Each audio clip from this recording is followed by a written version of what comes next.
L'économie avec vous, Emmanuel Dutheil. On a parlé beaucoup de la SNCF ces derniers jours. On va en reparler beaucoup. Ce sera très très rugueux dans les jours à venir. Mais il y a un autre conflit dans une entreprise anciennement publique. Il s'agit d'Air France. Et là aussi, plusieurs jours de grève qui sont prévus. Oui, 2 jours de grève ont déjà été annoncés, ce vendredi et le vendredi d'après. Et le vendredi d'après, ce n'est pas un vendredi comme les autres. Pourquoi ? Parce que ce sera Les vacances. Voilà, le week-end de Pâques. Bah oui, François, vous partez déjà un peu trop vite en vacances, oui. Et c'est un week-end très important, bien évidemment, pour Air France. Le mouvement pourrait être massif.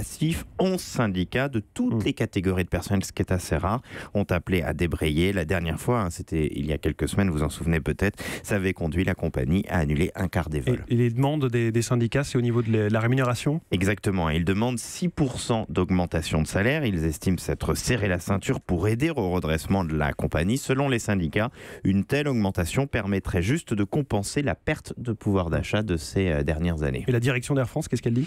C'est assez simple. Hors de question. C'est impossible. Ça risquerait de mettre en péril la compagnie, comme l'a rappelé ce week-end dans le journal du dimanche le patron d'Air France. Pour lui, ça accentuerait encore l'écart entre Air France et ses concurrentes. Surtout que même si la compagnie va un petit peu mieux, elle est encore vraiment à la traîne. Puis en plus, si elle va mieux, c'est vraiment uniquement ou principalement parce que le prix du pétrole a baissé. Les défis en plus sont gigantesques pour Air France en ce moment. Quand on voit par exemple l'arrivée en septembre de Level, c'est la nouvelle compagnie low cost de British Airways sur le Paris-New York, on se dit que ça va être très très dur pour notre compagnie nationale. Est-ce que ça veut dire qu'il faut s'attendre à un mouvement d'ampleur avec la prochaine grève ? En tout cas, plus que jamais, on a l'impression que les discussions sont bloquées. C'est vraiment l'un des problèmes en plus d'Air France. Son dialogue social ne fonctionne plus ou ne fonctionne pas, mais l'État pourrait en partie débloquer la situation. Ça fait des années que le secteur de l'aérien demande un cadre plus favorable pour ce que l'on appelle le pavillon français.